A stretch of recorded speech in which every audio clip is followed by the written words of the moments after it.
Booster 19 has at long last completed its cryogenic proof test campaign and is now back in Mega Bay 1 for engine installation, all while Ship 39 still has yet to roll out of Mega Bay 2 for testing of any kind. Curiously, it looks like the test tanks that we have been following for some time now at Massey's have wrapped up their campaigns as well. But we've also had a bit of a rare RVac jump scare at McGregor this week as we caught a glimpse of multiple units being moved around SpaceX's premier engine testing facility. Progress also continues at historic LC-39A, where some new deluge tanks were delivered from the very barge that SpaceX aims to use for Starship and Super Heavy booster transportation during the program's initial launch phases here in Florida. From Florida's Space Coast to South Texas, we have all of this coming up and more on this week's Starship Update.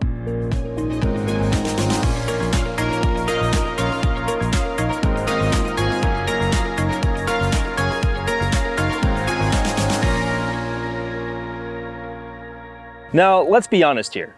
Many of us are itching for the next Starship flight, and right now we're scanning every corner of Starbase for any signs of activity, hints of an upcoming flight, or even a freaking deluge test. So let's take a look at where SpaceX actually stands right now.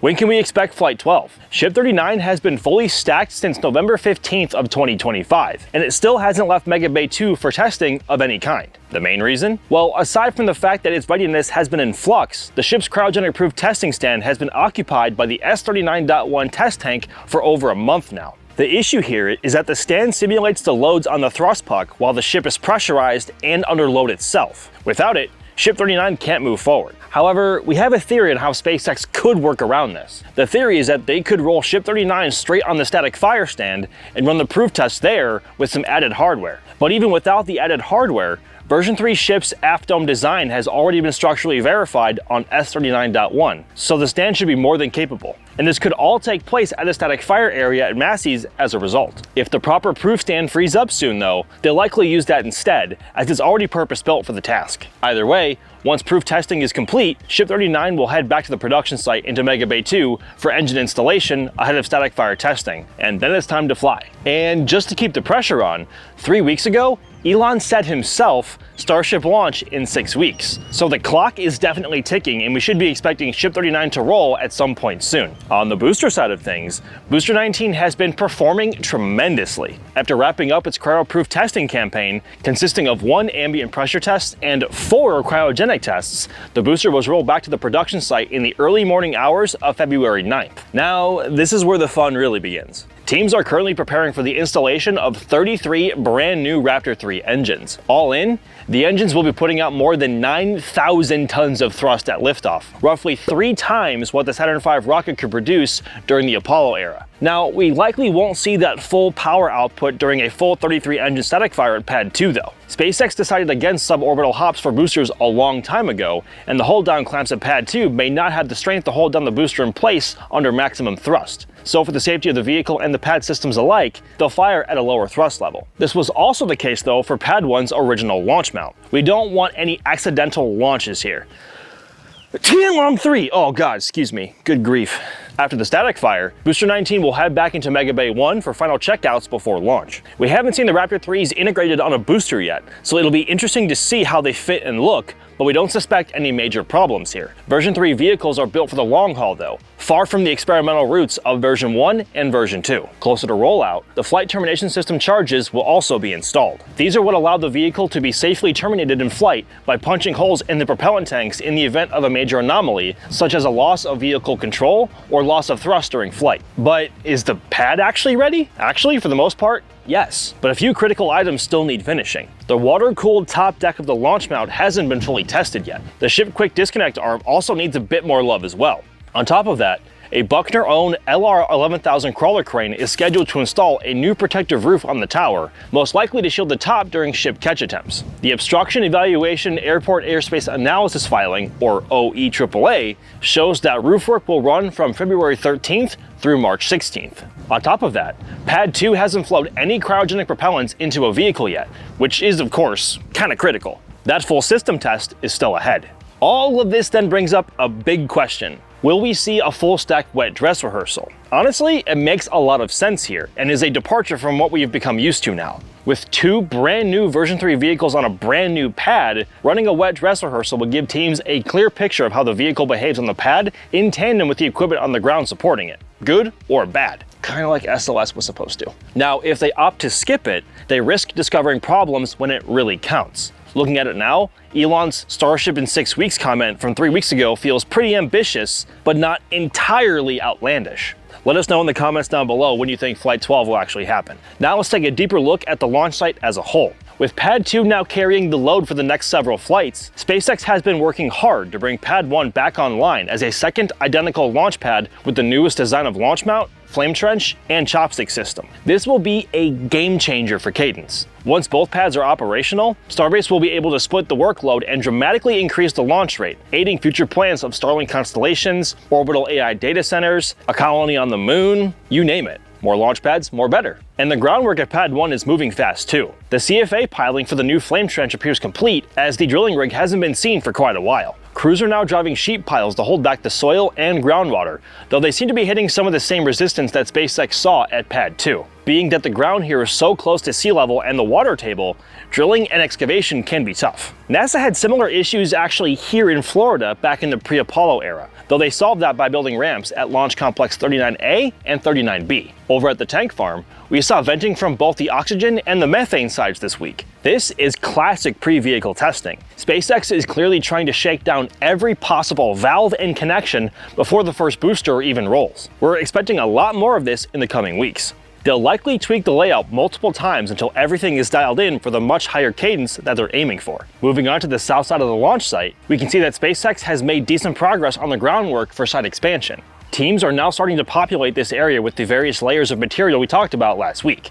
Interestingly, though not surprisingly, most of this work looks to be currently focused on the area of expansion right next to Pad 1. Now, this makes a lot of sense considering SpaceX's plans for constructing the commodities trench and service structure for the new Pad 1 flame trench. They need the extra bit of land contained in the expansion. Now over to the air separation unit, where progress has slowed a bit this week. Teams kept putting up scaffolding around the modules and continued work on the air compressors and their motors, but they still haven't begun to connect everything with plumbing and wiring. Fingers crossed that starts soon. On a more interesting note, the SpaceX-owned LR-11000 crane, used to lift all the heavy ASU modules into place, has been laid down and its boom fully removed. This looks like prep for moving it back to the launch site. Its next job is likely removing the older and smaller horizontal methane storage tanks, which are currently expected to be swapped out for much larger ones. Just another step in the ongoing evolution of the tank farm, because Lord knows it has gone through a lot already.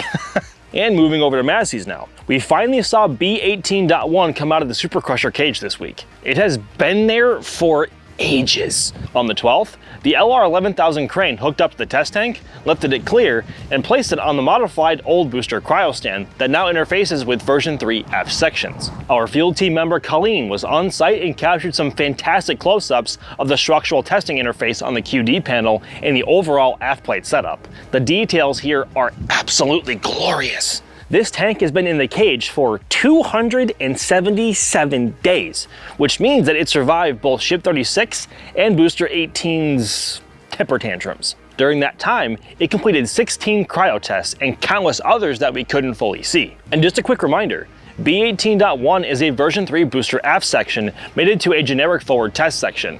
Inside, it has a common dome and a short methane transfer tube that includes the landing tank. B18.3 also received plenty of attention at Massey's this week. To recap that, this test article was built to validate the new integrated hot staging ring, forward dome, common dome, and methane transfer tube for version 3 boosters. After completing 9 successful tests, it failed on the 10th. The tank was then cleanly cut in half, with the forward section being rolled back into Star Factory. We'll come back to that shortly. The aft section was lifted off of the old can crusher and onto a transport stand, and then scrapped shortly after, not surprisingly. Inside Star Factory, crews have been busy on the truss section of the forward half over the past couple of days, removing and reinstalling sections. We don't have any sort of definitive answer what this means yet, but it looks like a lot of practice for replacing damaged truss sections on actual flight boosters in the future. Thanks to our Starbase Lab 24/7 cameras and the team on the ground, we've been watching this very closely. Closing out the week at Massey's, progress has continued on the structure being built at the ship's static fire testing area. On Friday the 13th, what we suspect to be 2 chopstick simulator sections were installed on the structure.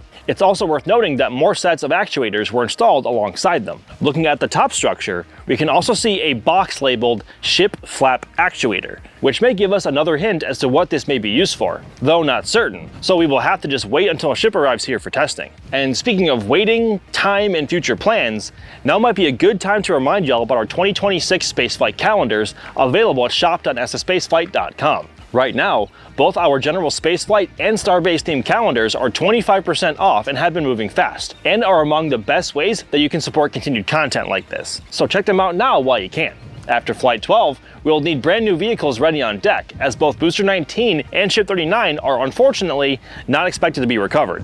Thankfully, SpaceX is already well into stacking the next pair, Booster 20 and Ship 40 for Flight 13, while the Star Factory keeps churning out the hardware for flights well beyond. After moving out of Star Factory a week ago, Booster 20 is already 15 rings tall. It's made up of 4 sections so far: the Common Dome, F2, F3, and F4, with the F5, F6 engine section, methane transfer tube, and oxygen landing tank still yet to come before they start stacking the methane tank. SpaceX is moving nearly as fast as they did with Booster 19 so far. 5 days to this point for Booster 19, and 7 days for Booster 20. Depending on how Flight 12 goes, Booster 20 could become the first version 3 booster to be caught at Pad 2, or it could splash down in the Gulf. We'll see. Either way, SpaceX is aiming to have both Booster 20 and Ship 40 fully stacked right around the time of Flight 12, chasing that greatly anticipated sub-1 month turnaround. Here's to hoping that they can actually make that happen. Speaking of Ship 40 though, the second version 3 ship, stacking operations are well underway in Mega Bay 2. It's currently 10 rings tall, plus the nose cone section, which consists of the nose cone itself, payload bay, forward section, and the Common Dome all stacked together. For comparison, Ship 40 reached this stage in just 12 days after rolling inside, while Ship 39 took 16 days to get there. So overall, yeah, the pace is faster so far, but we'll have to see if this sticks. The quick turnaround between Flights 12 and 13 depends on it. After Ship 40 and Booster 20, SpaceX is already hard at work on the vehicles for Flight 14 and beyond, all of which start life inside Star Factory. Ship 41, currently assigned to Flight 14, is still in separate sections. The nose cone and payload bay should be stacked soon, and then rolled into Mega Bay 2 to join, or follow, Ship 40 and or Ship 39, depending on how quickly Ship 40 clears the turntable. Ship 42, on the other hand, is moving a bit slower. Its nose cone is still on the TPS install stand receiving tiles. Based on previous timelines, we're probably looking at an April rollout into Mega Bay 2. This ship is eyed for Flight 15, and depending on how the early version 3 flights go, it or the next one could be the first to attempt a ship recovery from orbit on the tower itself, which we've been waiting a very long time for. Hopefully version 3 has a much smoother start than version 2 did. Ship 43, likely for Flight 16, is still a bare nose cone with no TPS pins installed yet. Its exact mission is unclear. Maybe another Starlink variant, or are we finally getting a glimpse of tanker, depot, or HLS hardware? What do you think? Ship 44 still remains a complete mystery to us. We haven't seen its nose cone since September of last year, so its role, or even its existence at this point, is still unknown. And because of this, it's unlikely to fly on Flights 17 through 19. That much might be fair to say. Ship 45's nose cone is on the new robotic TPS pin stand and is actively having pins installed. If ship reuse hasn't started by then, this one is a strong favorite for Flight 17. The nose cones for ships 46, 47, and 48 are all waiting on various stands inside of Star Factory. 47 and 48 still need to be sleeved over their header tanks, so that's their next visible step. Their flight assignments are still up in the air. By the time they're ready, reuse could already be well in play. Who knows? Maybe one of those ships that we just talked about is coming to Florida, or multiple of them. On the booster side, things are quieter because most of the work happens deeper in the factory, out of our view. We do know that Booster 21 exists though. An engine section barrel labeled B21 was spotted, and it's safe to assume parts for B22 and 23 are already in there as well. Now, this is pretty cool here. In other news, SpaceX just formally and officially filed for a new project called Starship Park under the Texas Department of Licensing and Regulation. So, does that mean we're getting a Starship waterslide? Well, not quite. The filing, submitted back on the 10th, says that construction kicks off today, February 16th of 2026, and should wrap up by the end of August at the cost of about $14 million US. From our last flyover, we noticed that work has already started on a large plot right across the street from the Star Factory offices, exactly where those tiny homes used to sit.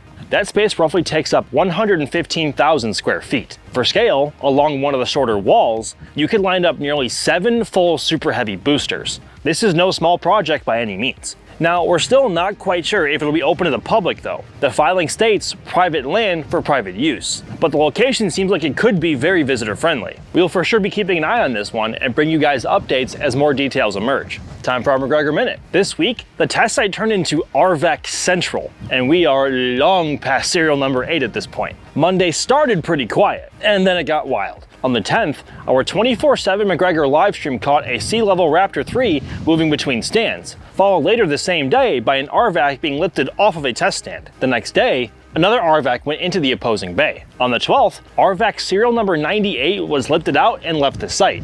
We also saw RVac 103 headed to the south stand being lifted, then RVac number 100 being moved in to replace it. 103 left, 100 was installed, and an unknown RVac arrived to close out the day. On Friday, RVac number 100 was pulled, the unknown RVac went in, and 98 made another appearance. Like a jump scare almost. Now, we can't 100% confirm testing happened between every swap because of our camera angles relative to the stands, but it sure looks like McGregor was busy nonetheless. Starbase must have called and said, "We're running out of RVacs, send help. Loads of ships are incoming soon." So maybe. To wrap up this action-packed week, let's bring it home to the Space Coast. The Starship facility at LC-39A saw some serious progress with the arrival of 3 brand new deluge tanks, all delivered on Marmac 31, better known as You'll Thank Me Later. This is the barge that will soon begin shuttling Starship vehicles from Starbase to Florida. Those tanks are already being moved into position at the deluge farm and are likely in the middle of installation right now. Once delivery was complete, the barge headed over to Port Canaveral and was berthed right next to the drone ship Just Read the Instructions. Its next assignment is still unknown at this point,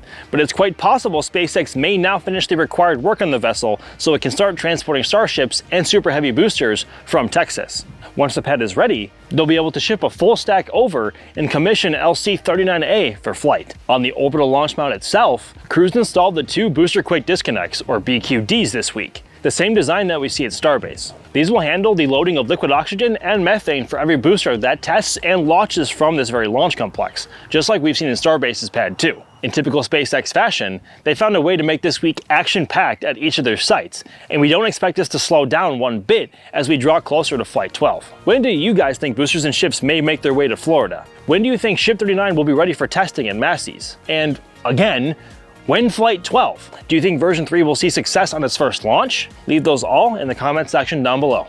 We'll be watching. I'm Max Evans for NSF. Thank you guys so much for watching, and I'll catch you guys later.